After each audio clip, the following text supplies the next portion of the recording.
அல்லாஹு அக்பர் அல்லாஹு அக்பர்.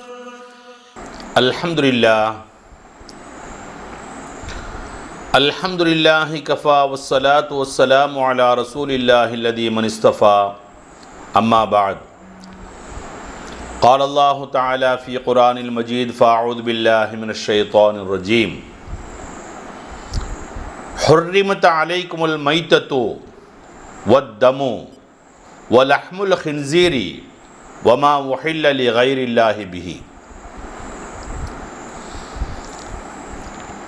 மரியாதைக்குரிய பெரியோர்களே, அருமை தாய்மார்களே, பாசத்திற்குரிய சகோதர சகோதரிகளே, கண்மணிகளே, அல்லாஹு சுப்ஹானஹு தஆலாவுடைய மிக பெரும் கிருபையால் ரமலானுடைய 2வது பத்தான மக்ஃபிரத்துடைய பாகத்தில் நாம் இருந்து கொண்டிருக்கிறோம். இந்த 2வது பத்தில் அல்லாஹ்விடத்திலே அல்லாஹும் மக்ஃபிர்லி துனூபி யா ரப்பல் ஆலமீன் என்பதை அதிகமாக கேட்டுக்கொண்டே இருங்கள். அன்பார்ந்தவர்களே, குர்ஆனிலே அல்லாஹு தஆலா சொல்லுகிறான், ஹுர்ரிமத் அலைக்குமுல் மைத்தத்து வத்தமு வலஹ்முல் ஹின்ஸீரி வமா உஹில்ல லிகைரில்லாஹி பிஹி. அல்லாஹு தஆலா எதையெல்லாம் நமக்கு ஹராமாக்கி இருக்கிறான் என்பதை பற்றி இந்த ஆயத்திலே சொல்லி காட்டுகிறான். நாம் சாப்பிடக்கூடாதவைகள் எவை, எதையெல்லாம் சாப்பிடக்கூடாது, எதையெல்லாம் அல்லாஹு தஆலா நமக்கு தடுத்திருக்கிறான், சாப்பிடக்கூடாது என்பதாக தடுத்திருக்கிறான், இதை நாம் கட்டாயமாக தெரிந்து கொள்ள வேண்டும். அதில் முதலாவதாக அல்லாஹு தஆலா சொல்லுகிறான், ஹுர்ரிமத் அலைக்குமுல் மைத்தத்து, செத்து போனவைகளை நீங்கள் சாப்பிடாதீர்கள். செத்த பிராணிகள், அது கோழியாகட்டும், ஆடாகட்டும், மாடாகட்டும், ஒட்டகமாகட்டும், எதுவாக இருந்தாலும் செத்து போய்விட்டால் அதை நீங்கள் சாப்பிடக்கூடாது. இது அல்லாஹ்வுடைய கட்டளை.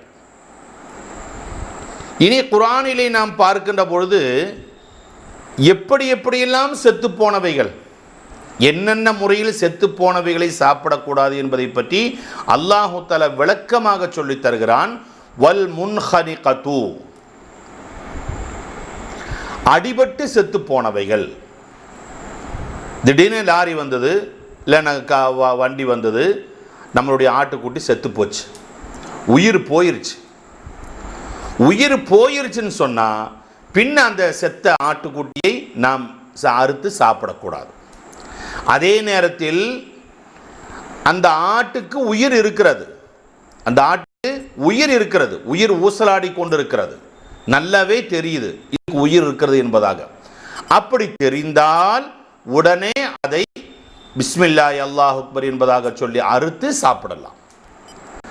அதே நேரத்தில் ஏதாவது ஒரு முறையில் அது அடிபட்டு செத்து போய்விட்டால் அதை சாப்பிடக்கூடாது என்பதாக அல்லாஹு தஆலாவுடைய உத்தரவு. அதே போல அடுத்ததாக அல்லாஹு தஆலா சொல்லுகிறான், வல் மௌகூதத்து, மேலே இருந்து கீழே விழுந்து செத்து போனவை. நம்முடைய ஆடு இல்லைன்னா கோழி மேலே போச்சு, வீட்டுக்கு மேலே போச்சு, கோழி பறந்து போச்சு, இல்லைன்னு சொன்ன ஏதாவது ஒரு வழிக்கு போச்சு, ஆட்டுக்குட்டி ஏறி போச்சு, மேலிருந்து கால் தவறி அது கீழே விழுந்தது, விழுந்த உடனே செத்து போய்விட்டது. அப்படி செத்து போய்விட்டால் பிறகு அதை நாம் சாப்பிடக்கூடாது. இது அல்லாஹு தஆலாவுடைய உத்தரவு. அடுத்ததாக அல்லாஹு தஆலா சொல்லுகிறான், வல் முத்தரத்தியத்து, ஆட்டுக்குட்டி நம்ம கட்டி போட்டிருந்தோம், கவுத்தில் கட்டி போட்டிருந்தோம், கோழியை கட்டி போட்டிருந்தோம், இது திடீரென்று கழுத்து நெருக்கி அந்த கயிறு அப்படி நெருங்கி செத்து போய்விட்டது. அது ஆடோ மாடோ கோழியோ எதுவாக இருந்தாலும் சரி, கழுத்து இறுகி அந்த கயிறு இறுகி செத்து போய்விட்டது என்று சொன்னால் ஐயோபாவம் என்பதாக நினைத்து அதை கூட்டான வைக்கக்கூடாது, அதை குருமா வைக்கக்கூடாது. காரணம் என்ன? அது செத்து போய்விட்டது. செத்து போய்விட்டால், கழுத்து அறுபட்டு செத்து போய்விட்டால் அதையும் சாப்பிடக்கூடாது. இது அல்லாஹ்வுடைய உத்தரவு. ஒன் நதீஹத்து, ஒரு கொம்புள்ள ஆடு கொம்பில்லாத ஆட்டை குத்தி அந்த ஆடு செத்து விட்டது. கொம்புள்ள ஆடு கொம்பில்லாத ஆட்டை குத்தி எங்கே இல்லாமல் படாத இடத்திலெல்லாம் பட்டு அது செத்து போய்விட்டது என்று சொன்னால் அதையும் சாப்பிடக்கூடாது. இது அல்லாஹ்வுடைய உத்தரவு. இது அல்லாஹ்வுடைய உத்தரவு. அதே போல வமா அக்கல சபோ இல்லாமா தக்கைத்தோம், வெறும் கால்களாலே பிடித்து சாப்பிடாமல் வாயில கிழிச்சு மாந்தி சாப்பிடக்கூடிய மிருகங்கள் இருக்கா இல்லையா, அந்த மாதிரி வாயாலே கீறி கிழித்து சாப்பிடக்கூடிய அந்த மிருகங்களையும் சாப்பிடக்கூடாது. கையில் பிடிச்சி சாப்பிடக்கூடிய ஆடுலாம் இருக்குது, கையில் பிடிச்சி ஏதாவது இருந்ததுன்னு சொன்னால் சாப்பிடும்.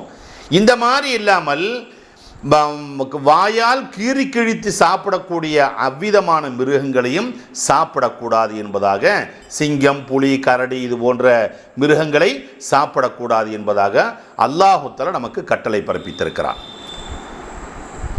அதே போல இனி ஒன்றையும் அல்லாஹ் தஆலா சேர்த்து சொல்லுகிறான். வமா துபிஹ அலன் நுசுபி, தெய்வத்திற்காக வேண்டி ஆராதனை செய்து அம்பாலோ அல்லது வேறு ஏதாவதையாலோ கடாரியாலோ குத்தி கொலை செய்யப்பட்டது. அது எதற்காக வேண்டி கொலை செய்யப்பட்டது? தெய்வத்திற்கு நேர்ச்சை செய்து, இஸ்லாத்திற்கு புறம்பான, இஸ்லாம் தடை செய்திருக்கக்கூடிய ஒரு தெய்வ ஆராதனைக்காக வேண்டி அதை கொம்பால் குத்தியோ கடாரியால் குத்தியோ எப்படியாவது அது கொலை செய்யப்பட்டது. அப்படி கொலை செய்யப்பட்டால் அவைகளையும் சாப்பிடக்கூடாது என்பதாக அல்லாஹ் தஆலா நமக்கு கட்டளை பிறப்பித்திருக்கிறான். அன்பார்ந்த பெரியோர்களே, இதைவிட விளக்கம் உங்களுக்கு வேற எதிலும் கிடைக்காது. அந்த அளவுக்கு விளக்கமாக அல்லாஹ் தஆலா சொல்லித் தருகிறான். ஆகவே இந்த விஷயத்தில் கடுகளவு நாம் மீறக்கூடாது. நம்ம பார்த்து பார்த்து வளர்த்த ஆடு செத்து போச்சே, இதை எப்படி தூக்கி எறியுது என்பதாக நினைத்து அதை நாம் சாப்பிடவோ, நம்ம இத்தனை நாளாக வளர்த்தனமே கோழி, நல்ல வாட்ட சாட்டமாக இருக்கக்கூடிய கோழி செத்து போனோன்னு அதை தூக்கி எறிய முடியுமா என்பதாக நினைத்து அதை கூட்டான வைக்கவோ செய்தால் அல்லாஹ்வுடைய சொல்லுக்கு நீங்கள் மாறு செய்கிறீர்கள். ஆகவே இவ்விதமான வல் முன்ஹனிகத்து வல் மௌகூதத்து வல் முத்தரத்தியத்து வல் நதீஹத்து வமா அக்கல சபோ இல்லாம தக்கைத்தோ, அல்லாஹ் வரிசையாக சொல்லி தருகிறான். இவைகள் பூராமே உங்களுக்கு ஹராமாக்கப்பட்டிருக்கிறது என்பதாக அல்லாஹ் தஆலா சொல்லிவிட்டு அடுத்ததாக சொல்லுகிறான், வத்தமு, இரத்தத்தையும் சாப்பிடக்கூடாது. பண்டு காலத்தில் எப்படி பழக்கம் என்று சொன்னால், ஆடோ மாடோ ஒட்டகமோ அறுக்கின்ற பொழுது அறுத்தவுடன் இரத்தம் பீறிட்டு வரும். அப்போ அதை ஒரு பாத்திரத்தில் பிடித்துக் கொள்வார்கள். பிடித்து வைத்து அந்த இரத்தத்தை அப்படியே வைத்து வறுத்து சாப்பிடுவார்கள். இல்லை என்றால் அப்படியே குடிப்பார்கள். ஆட்டினுடைய இரத்தம் நல்லது, மாட்டினுடைய இரத்தம் நல்லது என்பதாக, உடலுக்கு நல்ல ஆரோக்கியம் என்பதாக சொல்லி இரத்தத்தை சாப்பிடக்கூடிய ஒரு பழக்கம் அந்த காலத்துக்கு ஜனங்களுக்கு இருந்தது. அல்லாஹ் சொல்லிவிட்டான், வத்தமு, இரத்தத்தை நீங்கள் குடிக்கக்கூடாது, சாப்பிடக்கூடாது. இதையெல்லாம் இன்றைய காலகட்டத்தை பொறுத்தளவு சயின்டிஃபிக் ரீதியாக, மெடிக்கல் ரீதியாக நாம் அலசி ஆராய்ந்து பார்க்கின்ற பொழுது அல்லாஹ் எவ்வளவு அழகான ஒரு தத்துவத்தை நமக்கு சொல்லி தந்திருக்கிறான் என்பதை நம்மால் சிந்திக்க முடிகிறது. அல்லாஹ் ஏன் இரத்தத்தை சாப்பிடக்கூடாது, செத்து போனதை சாப்பிடக்கூடாது என்பதாக அல்லாஹ் தஆலா ஏன் சொன்னான்? அப்படியானால் ஒவ்வொரு மிருகத்தினுடைய அல்லது மனிதனுடைய கேடுகள், கெடுதல்கள் பூராமே இரத்தத்தில் இருக்கிறது. இரத்தம் கெட்டுவிட்டால் மனிதனுடைய உடம்பு கெட்டுவிடுகிறது. இரத்தம் உறைந்து விட்டால் மனிதனுக்கு நாசம் விளைகிறது. இந்த இரத்தம் தான் எல்லாவற்றுக்கும் மெயினானது. அதனால தான் இன்னைக்கு நீங்கள் என்ன வியாதின்னு சொல்லி ஆஸ்பத்திரிக்கு போனாலும் பிளட் டெஸ்ட் பண்ணணும் சொல்கிறாங்களா இல்லையா?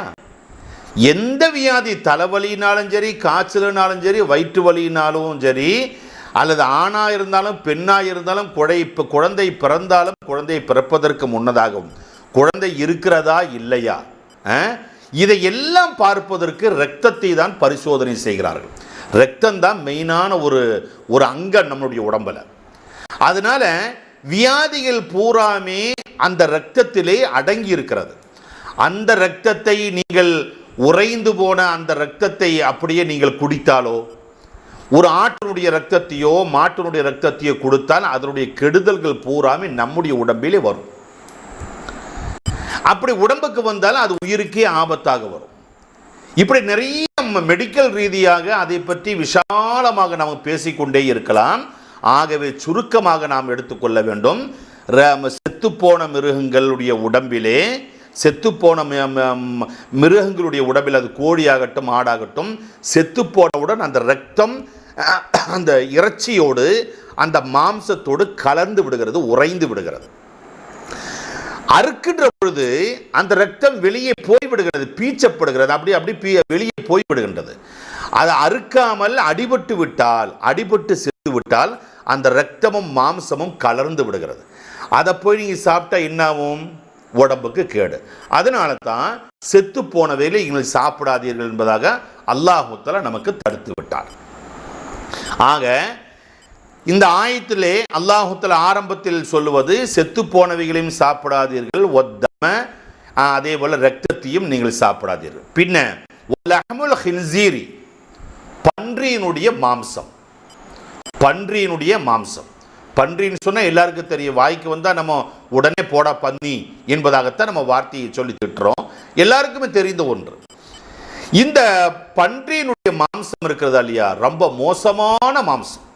அதனுடைய உடம்பில் ஓடக்கூடிய உடம்பில் இருக்கக்கூடிய மாம்சம் இருக்கு இல்லையா, இறைச்சி, ரொம்ப மோசமானது. அதை ஏன் அல்லாஹு தஆலா சாப்பிடக்கூடாது என்பதாக தடுத்திருக்கிறான் என்பதை பற்றி பேச போனால் நீண்ட விஷயம். அது நீண்ட விஷயம். பன்றியினுடைய சுபாவம் இருக்கா இல்லையா, ரொம்ப மோசமான சுபாவம். பன்றியினுடைய சுபாவம் ரொம்ப மோசமானது. அதனால தான் அல்லாஹ் தஆலா அதை ஹராமாக்கிட்டான்.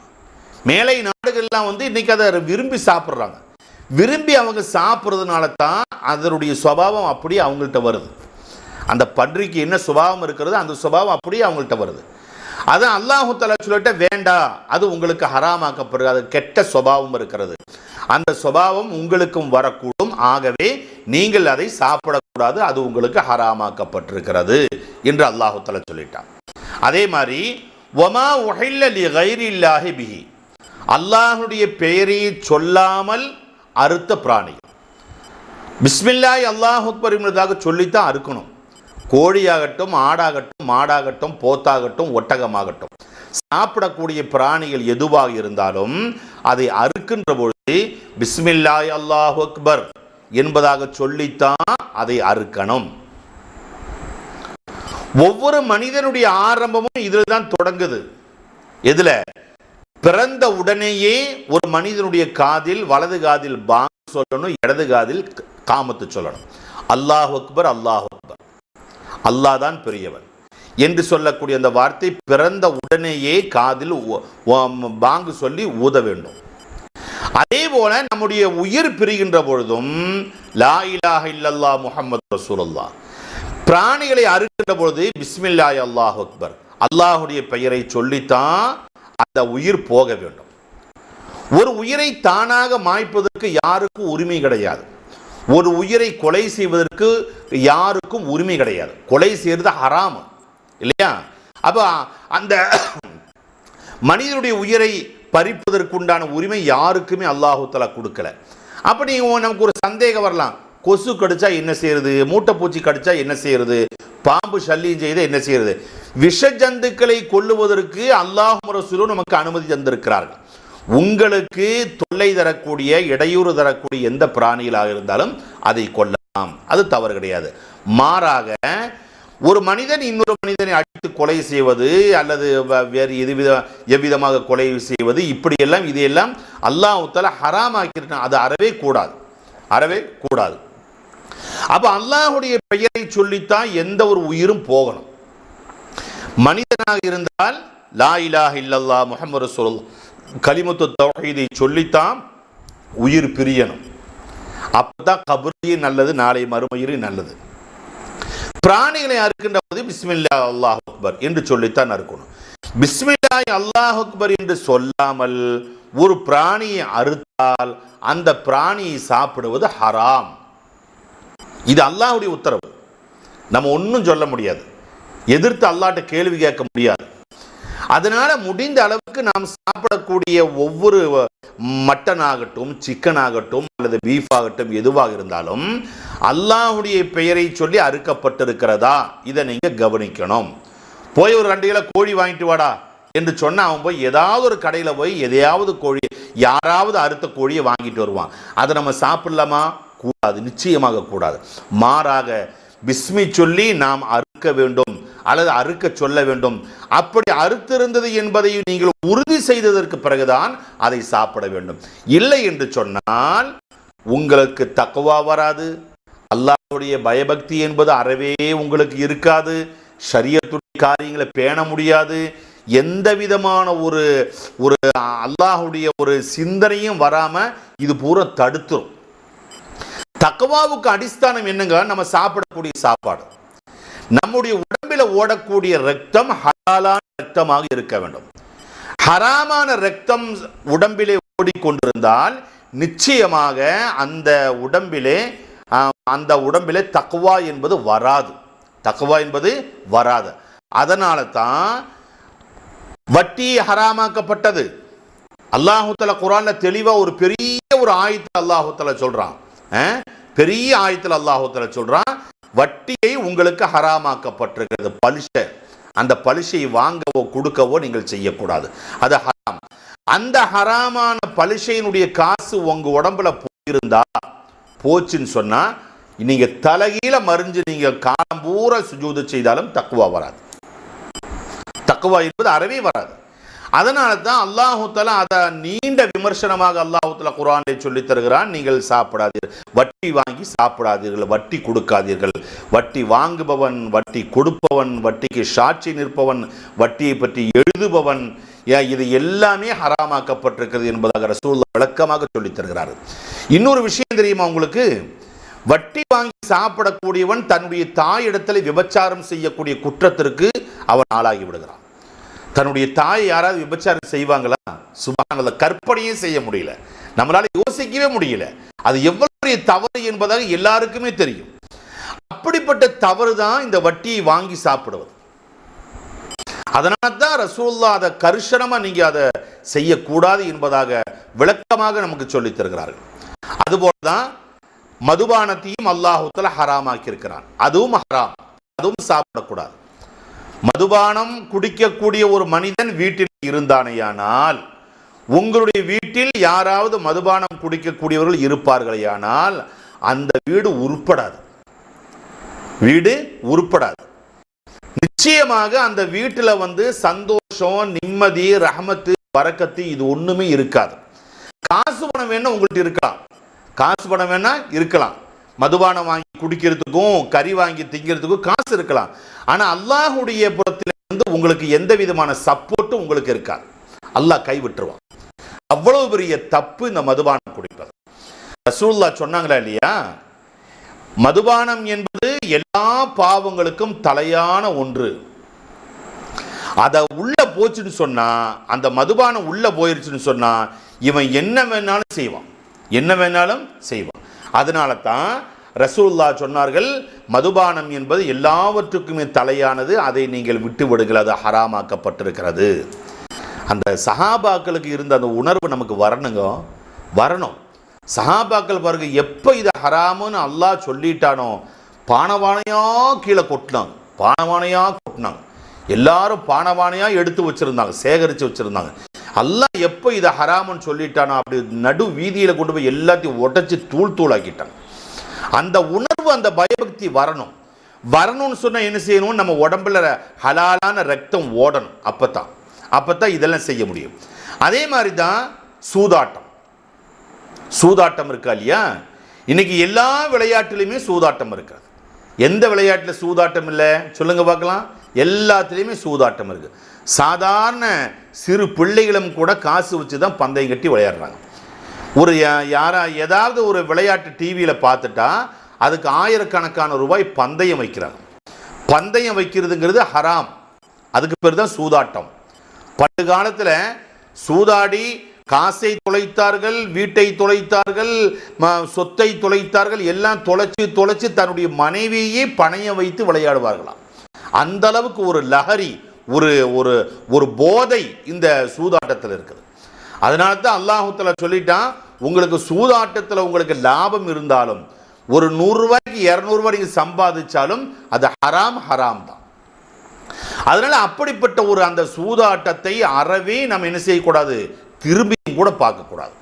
அது எந்த விளையாட்டாக இருந்தாலும் சரி, எதில் பந்தயம் வச்சு சேலஞ்சு பண்ணி விளையாடுகிறார்களோ அது பூராமே ஹராம் என்பதாக அல்லாஹ் தஆலா குர்ஆனின் மூலமாக தடுத்து விட்டான். அதே மாதிரி தான் லாட்டரி டிக்கெட்டும் ஹராம் தான். இதை பல தடவை நான் உங்களுக்கு சொல்லியிருக்கிறேன். எந்த அளவுக்கு நீங்கள் அதை எடுத்திருக்கிறீங்கன்னு எனக்கு தெரியாது. லாட்டரி டிக்கெட் என்பது 10 ரூபாய் கொடுத்து நம்ம வாங்குறோம். நமக்கு அடிச்சது எவ்வளவோ 10 லட்சம் கொடுத்தது. ஒரு டிக்கெட் வாங்குறதுக்கு 10 ரூபாய் கொடுத்தோம், நமக்கு அடிச்சது 10 லட்சம்.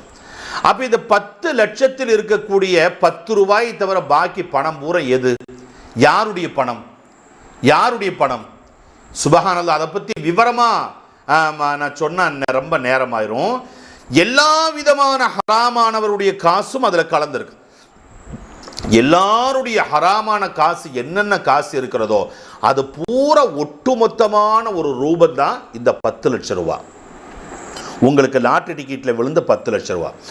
இந்த 10 லட்சம் ரூபாயை கொண்டு வந்து நீங்க வண்டி வாங்குனீங்க, வீடு கட்டுனீங்க, பிள்ளைகளை படிக்க வச்சீங்க, வீட்டில் கறியெல்லாம் வாங்கி கொடுத்தீங்க, நெய்ச்சோறு பிரியாணி வச்சு சாப்பிட்டீங்க. இது பூரா என்ன? ஹராம் தானே. இது பூரா ஹராம் தானே. இந்த ஹராமான காசுல சாப்பாடும் புஸ்தகமும் பேனாவும் பென்சிலும் வாகனமும் வாங்கி ஓட்டிட்டு அல்லாஹு தஆலாவிட்ட நீங்க துஆ செஞ்சா, நீங்க இபாதத்தை செஞ்சா, அந்த இபாதத்தை எப்படி அல்லாஹ் தஆலா ஏத்துக்குவான்? கண்டிப்பா, நிச்சயமா, உறுதியா நான் சொல்றேன், அந்த துஆவோ அந்த இபாதத்தோ அல்லாஹ் தஆலா ஏற்றுக்கொள்ள மாட்டான். அதனால அந்த செயல் இருந்ததுன்னு சொன்னா, அந்த லாட்டரி டிக்கெட் உங்களுக்கு வாங்கக்கூடிய பழக்கம் இருந்துன்னு சொன்னா அதை நீங்க விடுங்க. இன்னைக்கு ஒவ்வொரு ஆளுடைய ஜோப்பிலையும் பார்த்தீங்கன்னு சொன்னால் லாட்டரி டிக்கெட் உண்டாகும். ஒவ்வொரு ஆளுடைய இவரெல்லாம் அப்படி செய்வாரா அப்படின்னு நமக்கு தோணும். ஆனால் அவருடைய ஜோப்பிலையும் உண்டாகும். அங்கே லாட்டரி டிக்கெட்டை வாங்கிட்டு பள்ளிவாசலில் தொழுது போட்டு துஆ செய்யுது, யா அல்லாஹ் எப்படியாவது எனக்கு ஒரு 10 லட்சம் கிடச்சிதுன்னு சொன்னால் நான் ஏதாவது என்னுடைய கஷ்டமெல்லாம் நீங்கி போயிருமேன்னு லாட்டரி டிக்கெட்டுக்காக துஆ செய்யக்கூடிய ஆளுகளும் உண்டு. இப்படி ஹராமான அந்த லாட்டரி டிக்கெட்டை வாங்கி சாப்பிட்டோன்னு சொன்ன அந்த காசை சாப்பிட்டா நிச்சயமாக அது ஹராம். அதே மாதிரி தான் பொய் சொல்லி சம்பாதிக்கிறது. வியாபாரம் செய்யலாம், வியாபாரம் ஹலால், அல்லாஹு தஆலா அதை ஹலால் ஆக்கியிருக்கிறான். ஆனால் பொய் சொல்லக்கூடாது. கெட்ட பொருளை நல்ல பொருள், இது இன்னைக்கு தான் கொண்டு வந்த பொருள் அப்படின்னு பொய் சொல்லக்கூடாது. உள்ளதை உள்ளபடி சொல்லி தான் வியாபாரம் செய்யணும். அந்த வியாபாரத்தில் நீங்க ஒரு கெட்ட பொருளை, கெட்டுப்போன ஒரு பொருளை சத்தியம் பண்ணி சொல்றீங்க, சத்தியமா சொல்றீங்க இது நல்ல பொருளுங்க, சத்தியமா இன்னைக்கு கொண்டு வந்தது ஃப்ரெஷ்ஷான சாதனம், அப்படியே நீங்க பொய் சத்தியம் செய்து வித்தா, யார் ஒரு வியாபாரத்தில் சத்தியம் செய்து பொய் சத்தியம் செய்து விற்கிறார்களோ அதில் அல்லாஹுடைய பரக்கத்து எடுபட்டு போய்விடும். அந்த வியாபாரம் உருப்படாது.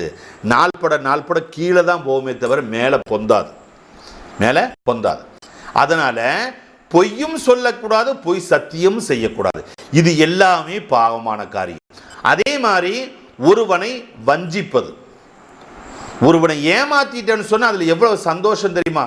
சுபஹானல்லாஹ். ஒரு 100 ரூபா ஒருத்தர் ஏமாந்து நமக்கு தந்துட்டான், பஸ்ஸில் கண்டக்டர் தந்துட்டாப்ல, இல்லை ஒரு கடையில் 100 ரூபா தந்துட்டான்னு சொன்னா 100 ரூபா சொலையா கிடச்சிது, அதை வாங்கி ரொம்ப சந்தோஷமாக சாப்பிடுவோம்.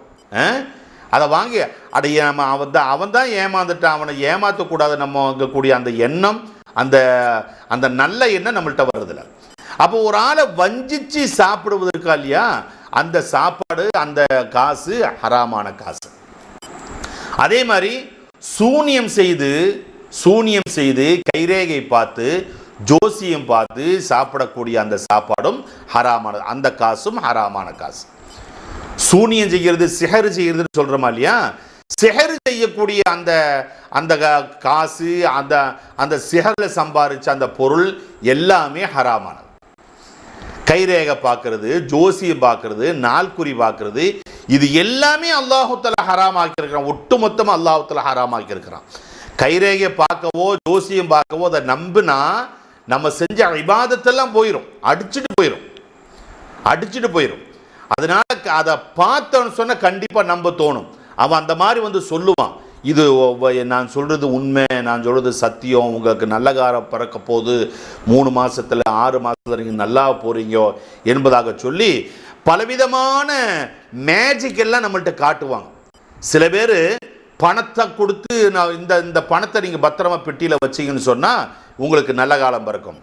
சில பேர் மோதிரத்தை காட்டி இந்த மோதிரத்தை நீங்க போட்டீங்கன்னு சொன்னா உங்களுக்கு நல்ல காலம் பிறக்கும். வைர மோதிரம், அந்த தங்க மோதிரம், அந்த மோதிரம், இந்த மோதிரம் அப்படின்னு சொல்லி அவர்களை ஏமாற்றி வஞ்சித்து, யாராவது அப்படி நல்லா இருக்கிறாங்களா? இவன் நல்லா இருக்கிறான். வர்ற பார்ட்டிகள்கிட்ட 500 1000 வாங்கி இவன் நல்லா அப்படியே தான் உருப்பட்டு இருக்கிறான்னா அதுவும் இல்லை. காரணம் பூராம ஏமாத்து காசு, மேஜிக் காசு, சூனிய காசு, கைரேகை பார்த்த காசு. அதனால இவனும் நம்ப மாட்டான், அதை நம்புறாங்க இல்லையா அவர்களும் நம்ப மாட்டாங்க. ஆகவே அல்லாஹ் தஆலா ஒட்டுமொத்தமாக ஜோசியம் பார்ப்பது, கைரேகை பார்ப்பது, கிளிஜோசியம் பார்ப்பது, இதை எல்லாமே உங்களுக்கு ஹராமாக்கப்பட்டிருக்கிறது என்பதாக அல்லாஹ் தஆலா சொல்லிட்டான். பின்ன அடுத்ததாக எதுன்னு கேட்டீங்கன்னு சொன்னா கலப்படம் செய்கிறது. இது பெரும்பாலும் எல்லா இடத்திலுமே நடக்குது. கலப்படம் செய்யறதுக்குன்னே சில பொருள்களை உற்பத்தி செய்கிறார்கள். நல்ல அரிசியில அந்த அரிசிக்கு தகுந்த மாதிரி கல், அதே மாதிரி என்னென்ன அரிசி இருக்குதோ அந்தந்த அரிசிகளுக்கு தகுந்த மாதிரி கல் தயாரிக்கிறாங்க. அதே மாதிரி குறிமிளகுல பப்பாளி விதையை கலக்கிறது, நல்லெண்ணெயில கொட்டெண்ணெய் கலக்கிறது, இந்த மாதிரி சாயா பொடியில வேற எதையாவது எல்லாம் கலக்கிறது. இப்படி எல்லாமே கலப்படம். சுபஹானல்லாஹ், ஜனங்களை ஏமாத்துறது. இந்த மாதிரி யார் கலப்படம் செய்து வியாபாரம் செய்கிறார்களோ, நல்ல பொருளோடு கெட்ட பொருளை கலந்து ஹலாலான பொருளில் ஹராமான பொருளை கலந்து யார் வியாபாரம் செய்கிறார்களோ அது பூராமே ஹராமாக்கப்பட்டிருக்கிறது. அதே மாதிரி தான் வட்டி வாங்குவது, சூதாடுவது, விபச்சாரம் செய்வது. விபச்சாரம் என்பது ஒரு அந்நிய ஆணோடு ஒரு அந்நிய பெண் சேருவது மட்டும் விபச்சாரம் அல்ல. கண்ணால் விபச்சாரம் செய்யலாம், கையால் விபச்சாரம் செய்யலாம், வாயால் விபச்சாரம் செய்யலாம், மனதால் விபச்சாரம் செய்யலாம், காலால் விபச்சாரம் செய்யலாம். மனதால் ஒரு பெண்ணை தவறாக எண்ணினால் அதுக்கு மனதால் செய்யப்படக்கூடிய விபச்சாரம். கண்ணால் ஒரு பெண்ணை கண் சிமிட்டுவது, கண்ணடிப்பது, கஞ்சாடை செய்வது, இதுவெல்லாம் கண்ணால் செய்யப்படக்கூடிய விபச்சாரம். அந்நிய பெண்ணை தன்னுடைய கையால் தொட்டால் அது கையால் செய்யப்படக்கூடிய விபச்சாரம். இப்படி எல்லா விதமான விபச்சாரங்களை தொட்டும் நாம் தவிர்த்து கொள்ள வேண்டும். அது பூராமே ஹராமாக்கப்பட்டிருக்கிறது.